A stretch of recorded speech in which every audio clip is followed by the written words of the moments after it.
நாளாகவே மைண்டில் ஓடிட்டுருக்க சில விளக்க முடியாத கேள்விகளை உங்ககிட்டயும் பகிர்ந்துக்கலாம் அப்படின்னு வந்திருக்கேன். இதில் எந்த கேள்விக்காச்சும் உங்களுக்கு பதில் தெரிஞ்சால் தயவு கூர்ந்து சொல்லுங்கள், நான் தெரிஞ்சுக்கிறேன். முதல் கேள்வி. இந்த கேள்வி எல்லாருக்குமே எல்லா டைம்லேயும் மைண்டில் ஓடிட்டே இருக்கிற ஒரு கேள்வி தான். சின்ன வயசுலேருந்து இப்போ வரைக்குமே அந்த கேள்விக்கான விடை இன்னுமே கிடைக்கல. இந்துக்கு ஒரு கடவுள், முஸ்லீமுக்கு ஒரு கடவுள், கிறிஸ்டினுக்கு ஒரு கடவுள், சில பேர் கடவுள் உருவமாகவே இல்லை, அது ஒரு உயர்ந்த சக்தியாக தான் இருக்குது, ஒரு எனர்ஜி தான் நம்மளை ஆட்டி படைக்குது அப்படின்னு சொல்கிறோம். உண்மையாலுமே கடவுள்னா என்ன அப்படின்னு ஒன்று இருக்கா? கடவுளுக்குன்னு ஏதாவது உருவம் இருக்கா? இல்லை அது உண்மையாலுமே சக்தியாக தான் இருக்கா? இதிலிருந்து அப்படியே ஒரு சப் கொஷின், இதிலிருந்து இன்னொரு கொஷின் கேட்கணுன்ட்டு இருக்கேன். இப்போ எல்லோரும் சொல்கிறாங்க இல்லையா, கடவுள் தூணிலையும் இருப்பார், துரும்புலையும் இருப்பார், இப்போ நீங்கள் கேட்டுட்ருக்க இந்த ஃபோன்லேயும் இருப்பார், சொல்கிறேன் இந்த மாதிரி எல்லா இடத்துலையும் இருக்கார் அப்படின்னு சொல்கிறாங்க இல்லையா. இப்போ நான் ஒரு சில விஷயங்கள் உங்களுக்கு காட்டுறேன். இந்த இடத்துலையும் கடவுள் இருந்தாரான்றதை விட இந்த இடத்துலையும் கடவுள் இருந்திருக்காரு, அப்படியா ஆமாவா அப்படின்றத நீங்கள் பார்த்து சொல்லுங்கள்.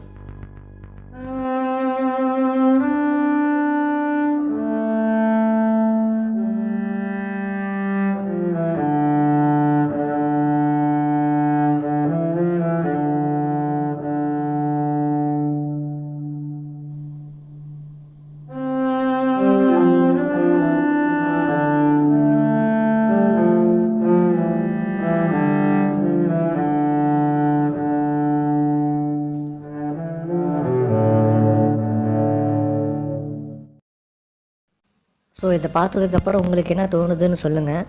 இந்த இடத்துலையும் கடவுள் இருந்தாரா இல்லையா அப்படின்றது எனக்கு தெரியல, கொஞ்சம் தெரிஞ்சால் விலாவரியாக எக்ஸ்பிளைன் பண்ணுங்கள். அதே மாதிரி இதிலிருந்து இன்னொரு கொஷினும் கூட அப்படியே கேட்குறேன்.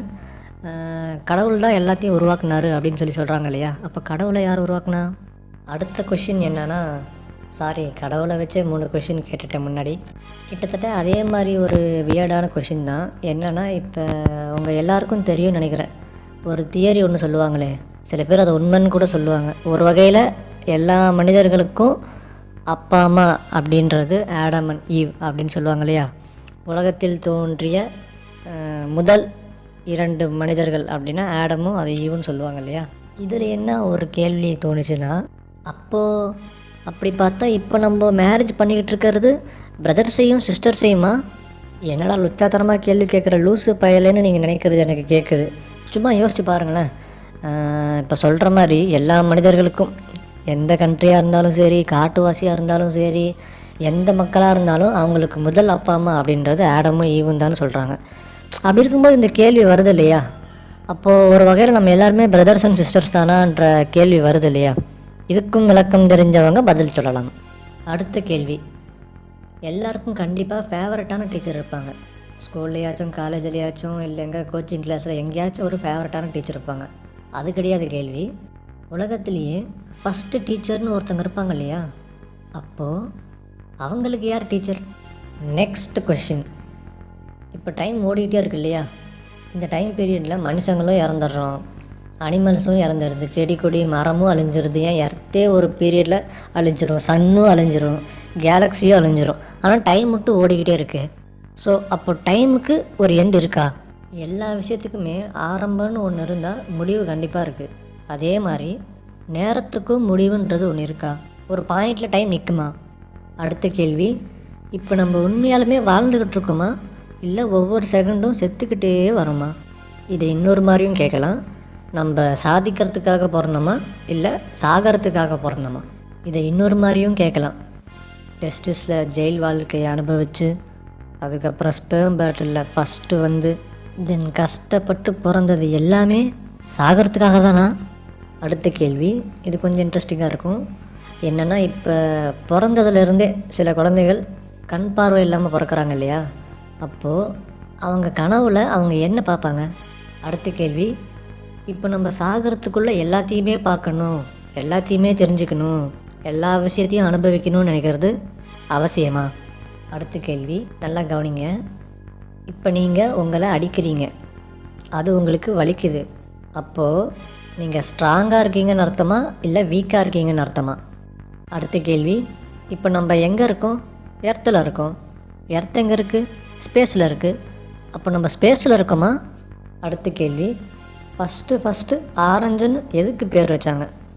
பழத்துக்கா இல்லை கலருக்கா? அடுத்த கேள்வி, இப்போ நம்ம எக்ஸாக்டாக ப்ரெசண்ட்டில் இருக்கோமா இல்லை ஃப்யூச்சரில் என்டர் ஆகிட்டோமா? அடுத்த கொஷின், உலகத்தில் இதெல்லாம் பண்ணால் கரெக்டு, இதெல்லாம் பண்ணால் தப்பு, இதெல்லாம் ரைட், இதெல்லாம் ராங் அப்படின்னு உண்மையாக இருக்கா? அடுத்த கேள்வி, கவர்மெண்ட் உண்மையாலுமே மக்கள் நலனுக்காக தான் இயங்குதா? அடுத்த கேள்வி, உலகத்தில்னு இல்லை, இந்த பிரபஞ்சத்துலேயே இதெல்லாம் லெஃப்ட் சைடில் இருக்குது, இதெல்லாம் ரைட் சைடில் இருக்குது, இதெல்லாம் மேலே இருக்குது, இதெல்லாம் கீழே இருக்குது அப்படின்னு உண்மையாலுமே இருக்கா, இல்லை இதெல்லாம் மனுஷங்களே சொல்கிறதா? அடுத்த கேள்வி, இது கேள்வியாக மட்டும் இல்லை, இப்போ கரண்ட்டில் இதுதான் ரியாலிட்டியாக நடந்துக்கிட்டு இருக்குது. நல்லா யோசிச்சு பாருங்கள். ஸ்கூலில் ஆகட்டும் இல்லை காலேஜில் ஆகட்டும், 10th 12th காலேஜில் நல்லா படித்த டாப்பர்ஸ் அவங்க வேலைக்கு போனதுக்கப்புறம் நல்லா படிக்காத பசங்க, அதாவது மீடியமாக படிக்கிற ரொம்ப ஆவரேஜாக படிக்கிற ஸ்டூடெண்ட்ஸை விட கம்மி சேலரி தான் வாங்கிக்கிட்டு இருக்காங்க. உண்மையாலுமே தான். இப்போ நான் ஒரு சின்ன எக்ஸாம்பிள் சொல்கிறேன், அதை நல்லா யோசிச்சு பாருங்கள், உங்களுக்கு ஓரளவுக்கு புரியும். இப்போது 2 ஸ்டூடெண்ட்ஸ் எடுத்துக்குவோம், 2 பேர் வேண்டாம் 3 பேராகவே எடுத்துக்குவோம். ஒருத்தன் நல்லா படிக்கிற பையன் டாப்பர், மிச்ச 2 பேருமே சுமாராக படிக்கிற பசங்க. இப்போ ஃபஸ்ட்டு நல்லா படிக்கிற பையனை எடுத்துக்குவோம். அவன் 10th சூப்பர் மார்க்கு, 12th முடிக்கிறான், 12th சூப்பர் மார்க்கு, தென் அழகாக காலேஜ் யூஜி ஜாயின் பண்ணுறான். அடுத்து 2ஆவதாக இருக்கிற பையன், அவன் 10th ரொம்ப கஷ்டப்பட்டு முடிச்சிருக்கான், திக்கி தானி தடுமாறி பாஸ் ஆகிட்டு தென் 11th 12th ஜாயின் பண்ணுறான். அதுலேயும் எப்படியாச்சும் அரியர்லாம் வச்சு அதை கிளியர் பண்ணி ஒரு வழியாக 12th முடிச்சிடுறான். முடிச்சுட்டு அவன் காலேஜில் டிப்ளமா சூஸ் பண்ணுறான். அடுத்து 3ஆவதாக இருக்கவன், இவனும் அதே மாதிரி தான் 10th ரொம்ப கஷ்டப்பட்டு தான் முடிச்சிருக்கான், ஜஸ்ட் பாஸில் தான் பாஸ் ஆகியிருக்கான். ஸோ இவன் என்ன பண்ணுறான்னா 10th முடிச்சுட்டே டிப்ளமா போட்டுறான். ஓகேங்களா? இப்போ நம்ம டாப்பர் தலைவங்கிட்ட வருவோம். சார் என்ன பண்ணுறாரு, ஒரு இன்ஜினியரிங் கோர்ஸ் படிச்சுட்டு இருக்காருன்னே வச்சுக்கோ, 4 வருஷம் படிச்சுட்டு இருக்காரு. 4 வருஷமும் சும்மாலாம் கிடையாது, வெறிகுண்டு படிக்கிறாரு, ஃபஸ்ட் கிளாஸில் பாஸ் பண்ணுறாரு. ஸோ அதனால் நம்ம நல்லா படிக்கிறோம், இந்த படிப்பை என்றைக்கு விட்டுறக்கூடாது, இன்னும் 2 வருஷம் எக்ஸ்ட்ரா படிக்கலாம் அப்படின்ட்டு பிஜி போடுறாரு. தென் ஒரு வழியாக 7ஆவது வருஷம் ஒரு கம்பெனியில் ஃப்ரெஷராக ஜாயின் பண்ணுறாரு வித் 25 to 30K சேலரியில். ஸோ இவன் அப்படியே ஒரு பக்கம் இருக்கட்டும், மீதி 2 பேர் இருக்காங்க இல்லையா, அவங்க இப்போ என்ன பண்ணுறாங்க, இந்த டாப்பருக்கு வேலைக்கு ஜாயின் பண்ண 6 வருஷம் ஆகிடுச்சு இல்லைங்களா. இதே 6 வருஷத்தில் மிச்சம் இருக்கிற 2 பசங்க எப்படி இருக்காங்க? ஒருத்தன் 12th முடிச்சுட்டு டிப்ளமா ஜாயின் பண்ணிட்டான், அவனுக்கு 2 வருஷம் காலேஜ் லைஃப் போனால் கூட 4 வருஷம் எக்ஸ்பீரியன்ஸ் இருக்குது. இன்னொருத்தன் 10th முடிச்சுட்டு டிப்ளமா ஜாயின் பண்ணிட்டான், அவனுக்கு 6 வருஷம் எக்ஸ்பீரியன்ஸ் இருக்குது. ஒரு வகையில் நீங்கள் எப்படி கணக்கு போட்டு பார்த்தாலும் இந்த 2 பசங்க டாப்பரை விட அதிக சேலரி தான் வாங்கிட்டு இருக்காங்க. ஸோ இதை நான் இப்போ ஏன் சொல்கிறேன்னா, எங்கே தப்பு நடக்குது? கார்ப்பரேட் மேலே தப்பா, இல்லை எஜுகேஷன் சிஸ்டமே தப்பாக இருக்கா, இல்லை ராப்பாக்களாக கஷ்டப்பட்டு படித்தது தப்பா, இல்லை பிடிச்ச கரியரை சூஸ் பண்ணது தப்பா? அது மட்டும் இல்லாமல் மேரேஜ் வயசு வந்ததுக்கப்புறம் ஒரு கூத்து நடக்கும் வீட்டில். பேரண்ட்ஸே சொல்லுவாங்க, இந்த மாதிரி ஏன்டா பக்கத்து வீட்டு பையன் உன்னோட சுமாராக படிச்சுட்டு இருந்தால் படிப்பே வராது, ரோடில் சுற்றிட்டு இருந்த பையன் இன்றைக்கி அவ்வளோ சேலரி வாங்குறான், லைஃபே செட்டில் ஆகிட்டா, நீ என்னடா இவ்வளோ தான் சேலரி வாங்குற, இந்த சேலரிக்கு யார்டா உனக்கு பொண்ணு கொடுப்பாங்கன்னு சொல்லி கேட்பாங்க. அதை கேட்டதுக்கப்புறம் அதுக்கு பயந்துக்கிட்டே சில பேர் வேறு ஃபீல்டுக்கு மாறுறாங்க. ஸோ அதனால தான் நான் கேட்குறேன், காலேஜ் முடித்ததுக்கப்புறம் லைஃப் அப்படியே உல்ட்டாவாக மாறுது, அது ஏன்? அண்டு ஃபைனலாக ஒரு கொஷின், நம்ம எல்லோரும் யாராக இருந்தாலும் சரி, எந்த ஃபீல்டில் இருந்தாலும் சரி, எங்கே இருந்தாலும் சரி, நம்ம எல்லாரும் ஒரே விஷயத்துக்காக தான் ஓடிக்கிட்டு இருக்கோம், அது மணி. சும்மா யோசிச்சு பாருங்கள், இப்போ உலகத்திலே நீங்கள் தான் பணக்காரன்னு வச்சுக்கோங்க, உலகத்திலே நீங்கள் மட்டும்தான் இப்போதைக்கு நம்பர் 1 பணக்காரன்.